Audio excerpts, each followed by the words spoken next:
Hi,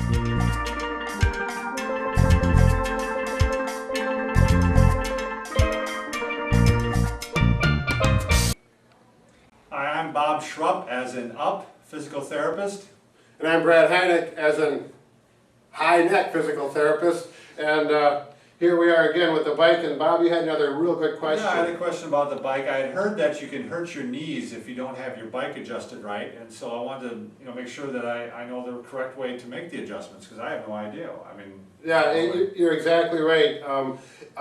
Poor fit on the bike can lead to some big injuries and counteract all the benefits we were just talking about that you can get on the bicycle. And there's three things you want to go with a bike, you want to look at with a bike. You're going to really boil it down. I took a seminar for a weekend and I went through all the details that a therapist needs to know in regards to stress to the joints, muscle contraction and everything, and it was real intense. But I can boil it down to three main things just to get you going and be safe for setting up your trainer. sounds good.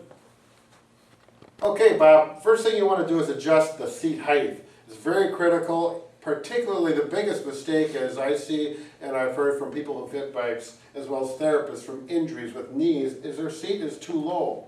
So what happens is, as they come around, when they're at the bottom of the pedal stroke, I'm going to unclip just to give this example, their knee stays bent like this. So they're going like this, and you can just imagine what's going on, particularly between the patella and the patellofemoral joint.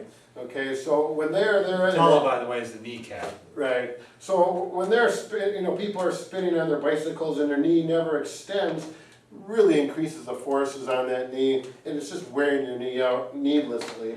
And it's not very comfortable. You don't get near as much power if you go up a hill. You're not going to go up the hill near as easily as if you get that seat height adjusted. Okay, that was just my clip, by the way. All right, so what I'm going to do is I'm going to talk about positions of the pedal just so we can communicate. When I'm up here, this is 12 o'clock, 3 o'clock just like on a watch, and 6 o'clock. We're going to be working with the 6 o'clock and the 12 o'clock position. Okay, so what you do is you get on your bike. That would be 9 o'clock here. Well, I'm looking at it from this way. Why, Bob? Why? See, this happens sometimes. You looked at the clock. Never mind.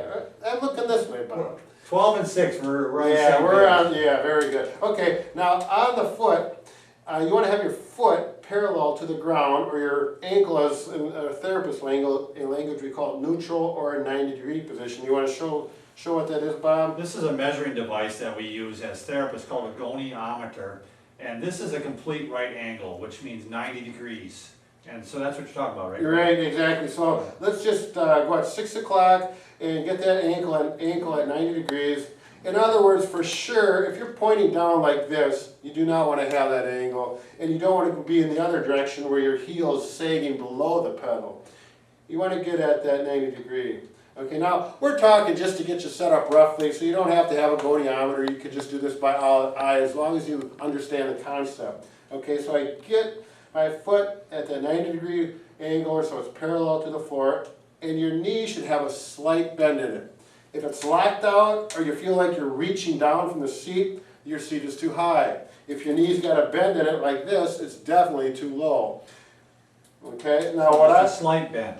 Exactly. What I was instructed, technically 9 to 14 degrees of knee flexion with the ankle in neutral. So why don't we'll show you technically what that is, and then you can just look at it. This is 10 degrees. So if his upper leg, this would be his upper leg and this would be his lower leg, that's how much bend you have. So here's the upper leg and here's the lower leg. You're a little bit more than that. You're probably you're probably a lot more than that.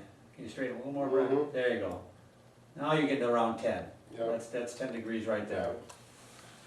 So, and you can see, technically there's some other things we do to tune that in, but that's for high level people who are racing. Right now we're talking about just getting in the ballpark. So look at your knees, it's almost straight, it should not be locked out, and it should not be bent like this. It's almost straight.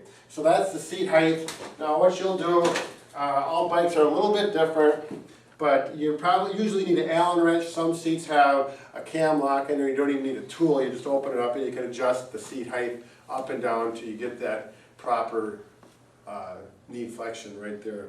And just make sure your seat stays in line with the cross tube, and things will work out real well. Okay, Bob, the next thing is the seat adjustment forward and backwards. Okay, they adjust under here. Typically it's an Allen wrench, and you'll see that the seat has some adjustments forward and backwards. Now some bikes do not have this. You know, a lower entry-level bike may not have that. If it doesn't, get your seat height right, and that'll be okay. If you do have that, make sure you adjust that as well. So the way you do this is you get on your bike, get in your clips. If you don't have clips, foot position is going to be critical on this. You're going to want to have the axle of the pedal lined up with the mid part of your foot, right where your joints are. Okay? So in other words, you're not going to have your foot here with just the tips of your toes touching the pedal, or that thing when I was a kid, I used to put my foot right in the middle of the pedal. So the pedal caught me right in the arch. I thought that was a good place to fit it. That is not the place to do it. You want to be pedaling on your forefoot. That's where you get the most power, and it's most efficient as well as safer on your body. Okay, so you get your foot in the right position.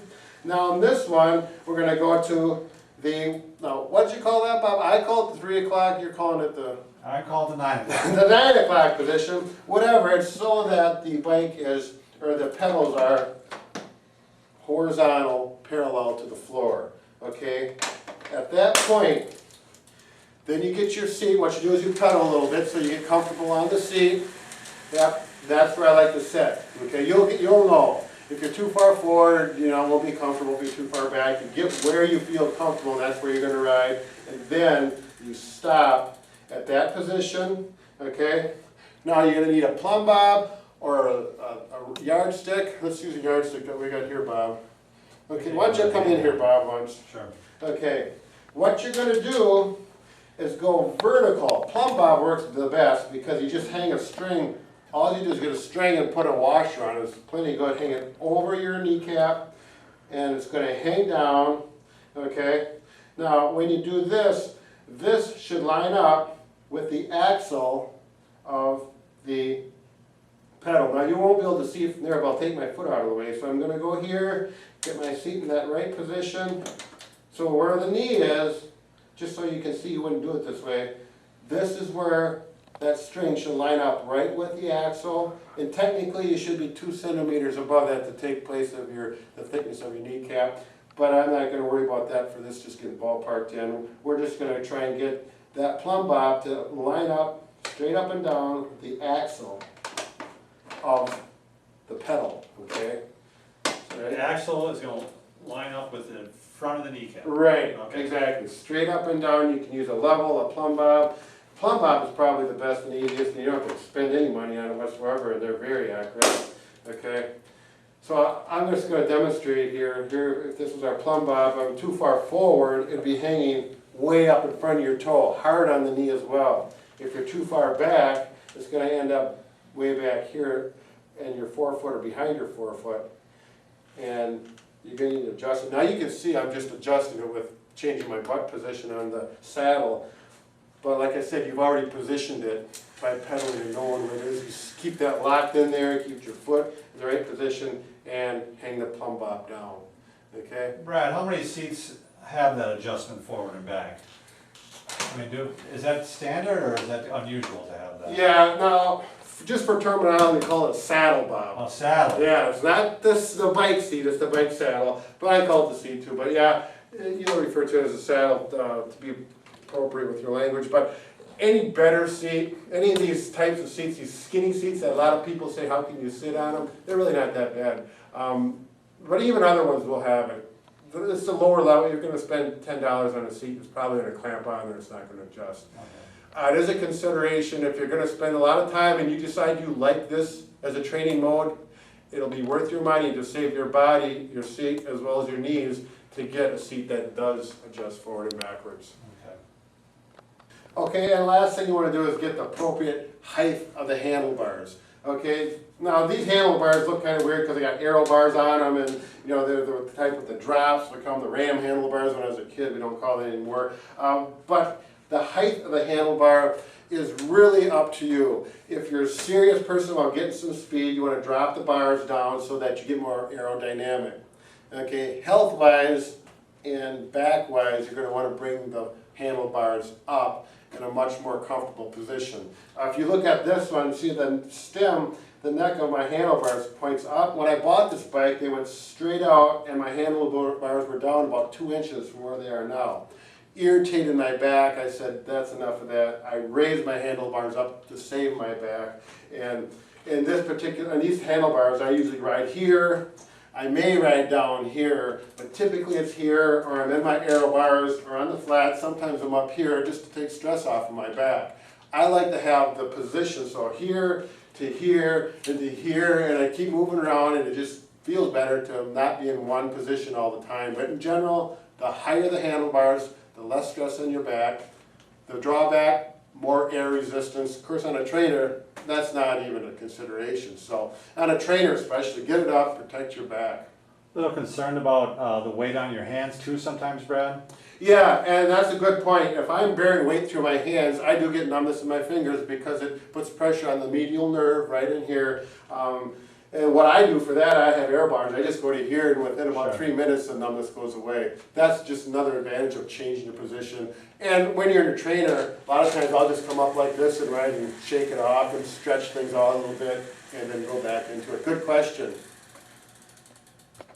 Okay, Bob, you're all set up. What you do is get your computer on, so it's hooked up to the back tire. Right now I'm literally doing 25 miles an hour if I was outside. My legs are starting to burn. My heart rate's going up. This is a great way to exercise if you're going to be aerobic or just a casual, slow, nice ride. Thanks a lot. Cyclops trainer is going to work for you.